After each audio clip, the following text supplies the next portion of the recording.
Hechos capítulo 8. Saulo fue uno de los testigos y estuvo totalmente de acuerdo con el asesinato de Esteban. La persecución dispersa a los creyentes. Ese día comenzó una gran ola de persecución que se extendió por toda la iglesia de Jerusalén, y todos los creyentes, excepto los apóstoles, fueron dispersados por las regiones de Judea y Samaria. Con profundo dolor, unos hombres consagrados enterraron a Esteban. Y Saulo iba por todas partes con la intención de acabar con la iglesia. Iba de casa en casa y sacaba a rastras tanto a hombres como a mujeres y los metía en la cárcel.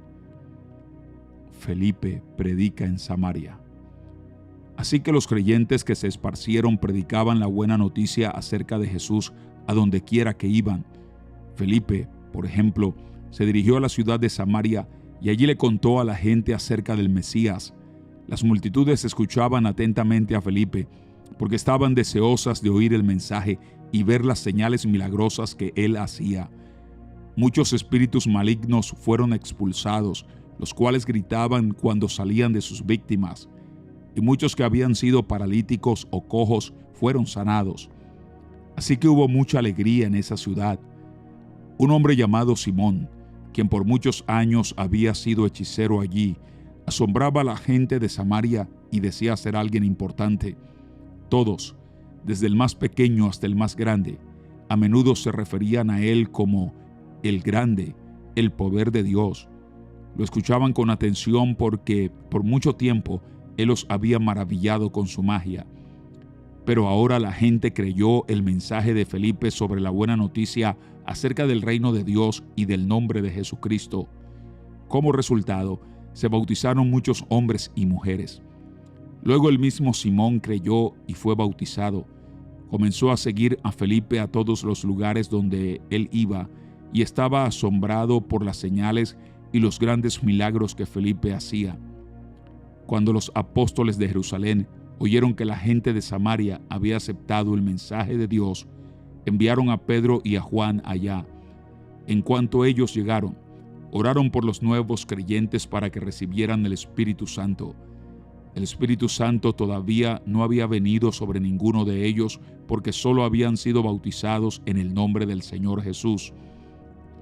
Entonces Pedro y Juan impusieron sus manos sobre esos creyentes y recibieron el Espíritu Santo. Cuando Simón vio que el Espíritu se recibía cuando los apóstoles imponían sus manos sobre la gente, les ofreció dinero para comprar ese poder. «Déjenme tener este poder también», exclamó, «para que cuando yo imponga mis manos sobre las personas reciban el Espíritu Santo». Pedro le respondió: «Que tu dinero se destruya junto contigo por pensar que es posible comprar el don de Dios. Tú no tienes parte ni derecho en esto, porque tu corazón no es recto delante de Dios. Arrepiéntete de tu maldad y ora al Señor. Tal vez Él perdone tus malos pensamientos, porque puedo ver que estás lleno de una profunda envidia y que el pecado te tiene cautivo». «Oren al Señor por mí», exclamó Simón, «que no me sucedan estas cosas terribles que has dicho». Después de dar testimonio y predicar la palabra del Señor en Samaria, Pedro y Juan regresaron a Jerusalén. Por el camino se detuvieron en muchas aldeas samaritanas para predicar la buena noticia. Felipe y el eunuco etíope. En cuanto a Felipe, un ángel del Señor le dijo: «Ve al sur por el camino del desierto que va de Jerusalén a Gaza». Entonces él emprendió su viaje y se encontró con el tesorero de Etiopía, un eunuco de mucha autoridad bajo el mando de Candace, la reina de Etiopía. El eunuco había ido a Jerusalén a adorar y ahora venía de regreso. Sentado en su carruaje, leía en voz alta el libro del profeta Isaías. El Espíritu Santo le dijo a Felipe: «Acércate y camina junto al carruaje». Felipe se acercó corriendo y oyó que el hombre leía al profeta Isaías. Felipe le preguntó: «¿Entiendes lo que estás leyendo?». El hombre contestó: «¿Y cómo puedo entenderlo, a menos que alguien me explique?». Y le rogó a Felipe que subiera al carruaje y se sentara junto a él. El pasaje de la Escritura que leía era el siguiente: como oveja fue llevado al matadero, y, como cordero en silencio ante sus trasquiladores, no abrió su boca. Fue humillado y no le hicieron justicia. ¿Quién puede hablar de sus descendientes? Pues su vida fue quitada de la tierra. El eunuco le preguntó a Felipe: Dime, ¿hablaba el profeta acerca de sí mismo o de alguien más? Entonces, comenzando con esa misma porción de la Escritura, Felipe le habló de la buena noticia acerca de Jesús. Mientras iban juntos, llegaron a un lugar donde había agua, y el eunuco dijo: Mira, allí hay agua. ¿Qué impide que yo sea bautizado? Ordenó que detuvieran el carruaje, descendieron al agua, y Felipe lo bautizó. Cuando salieron del agua, el Espíritu del Señor arrebató a Felipe. El eunuco nunca más volvió a verlo, pero siguió su camino con mucha alegría. Entretanto, Felipe se encontró más al norte, en la ciudad de Azoto. Predicó la buena noticia allí y en cada pueblo a lo largo del camino, hasta que llegó a Cesarea. Capítulo 9. Conversión de Saulo. Mientras tanto, Saulo pronunciaba amenazas en cada palabra y estaba ansioso por matar a los seguidores del Señor. Así que acudió al sumo sacerdote. Le pidió cartas dirigidas a las sinagogas de Damasco para solicitarle su cooperación en el arresto de los seguidores del camino que se encontraran ahí. Su intención era llevarlos, a hombres y mujeres por igual, de regreso a Jerusalén encadenados. Al acercarse a Damasco para cumplir esa misión, una luz del cielo de repente brilló alrededor de él. Saulo cayó al suelo y oyó una voz que le decía: Saulo, Saulo, ¿por qué me persigues? ¿Quién eres, Señor?, preguntó Saulo. Yo soy Jesús, a quien tú persigues, contestó la voz.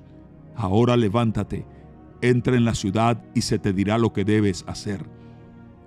Los hombres que estaban con Saulo se quedaron mudos, porque oían el sonido de una voz, pero no veían a nadie. Saulo se levantó del suelo, pero cuando abrió los ojos estaba ciego. Entonces sus acompañantes lo llevaron de la mano hasta Damasco. Permaneció allí, ciego, durante 3 días sin comer ni beber. Ahora bien, había un creyente en Damasco llamado Ananías. El Señor le habló en una visión, lo llamó: Ananías. Sí, Señor, respondió. El Señor le dijo: Ve a la calle llamada derecha, a la casa de Judas. Cuando llegues, pregunta por un hombre de Tarso que se llama Saulo. En este momento él está orando. Le he mostrado en visión a un hombre llamado Ananías que entra y pone las manos sobre él para que recobre la vista. Pero, Señor, exclamó Ananías, he oído a mucha gente hablar de las cosas terribles que ese hombre les ha hecho a los creyentes de Jerusalén. Además, tiene la autorización de los sacerdotes principales para arrestar a todos los que invocan tu nombre. El Señor le dijo: Ve, porque él es mi instrumento elegido para llevar mi mensaje a los gentiles y a reyes, como también al pueblo de Israel, y le voy a mostrar cuánto debe sufrir por mi nombre. Así que Ananías fue y encontró a Saulo, puso sus manos sobre él y dijo: Hermano Saulo, el Señor Jesús, quien se te apareció en el camino, me ha enviado para que recobres la vista y seas lleno del Espíritu Santo. Al instante, algo como escamas cayó de los ojos de Saulo y recobró la vista. Luego se levantó y fue bautizado. Después comió algo y recuperó las fuerzas. Saulo en Damasco y Jerusalén. Saulo se quedó unos días con los creyentes en Damasco y enseguida comenzó a predicar acerca de Jesús en las sinagogas, diciendo: Él es verdaderamente el Hijo de Dios. Todos los que lo oían quedaban asombrados. ¿No es este el mismo hombre que causó tantos estragos entre los seguidores de Jesús en Jerusalén?, se preguntaban. ¿Y no llegó aquí para arrestarlos y llevarlos encadenados ante los sacerdotes principales? La predicación de Saulo se hacía cada vez más poderosa, y los judíos de Damasco no podían refutar las pruebas de que Jesús de verdad era el Mesías. Poco tiempo después, unos judíos conspiraron para matarlo. Día y noche vigilaban la puerta de la ciudad para poder asesinarlo, pero a Saulo se le informó acerca del complot. De modo que, durante la noche, algunos de los creyentes lo bajaron en un canasto grande por una abertura que había en la muralla de la ciudad. Cuando Saulo llegó a Jerusalén, trató de reunirse con los creyentes, pero todos le tenían miedo. No creían que de verdad se había convertido en un creyente. Entonces Bernabé se lo llevó a los apóstoles y les contó cómo Saulo había visto al Señor en el camino a Damasco y cómo el Señor le había hablado a Saulo. También les dijo que en Damasco Saulo había predicado con valentía en el nombre de Jesús.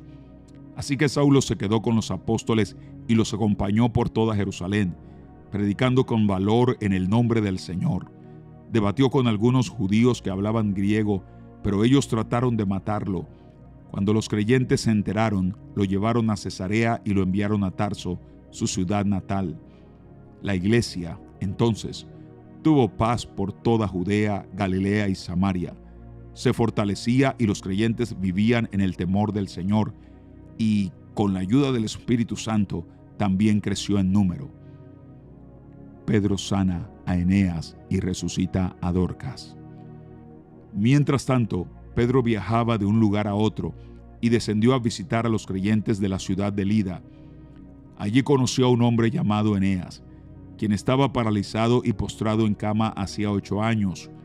Pedro le dijo: Eneas, Jesucristo te sana, levántate y enrolla tu camilla. Al instante fue sanado. Entonces todos los habitantes de Lida y Sarón vieron a Eneas caminando y se convirtieron al Señor. Había una creyente en Jope que se llamaba Tabita, que en griego es Dorcas. Ella siempre hacía buenas acciones a los demás y ayudaba a los pobres. En esos días se enfermó y murió. Lavaron el cuerpo para el entierro y lo pusieron en un cuarto de la planta alta. Pero los creyentes habían oído que Pedro estaba cerca, en Lida. Entonces mandaron a 2 hombres a suplicarle: por favor, ven tan pronto como puedas. Así que Pedro regresó con ellos, y tan pronto como llegó, lo llevaron al cuarto de la planta alta. El cuarto estaba lleno de viudas que lloraban y le mostraban a Pedro las túnicas y demás ropa que Dorcas les había hecho. Pero Pedro les pidió a todos que salieran del cuarto. Luego se arrodilló y oró. Volviéndose hacia el cuerpo dijo: Tabita, levántate. Y ella abrió los ojos. Cuando vio a Pedro, se sentó. Él le dio la mano y le ayudó a levantarse. Después llamó a las viudas y a todos los creyentes y la presentó viva. Las noticias corrieron por toda la ciudad y muchos creyeron en el Señor. Y Pedro se quedó mucho tiempo en Jope, viviendo con Simón, un curtidor de pieles.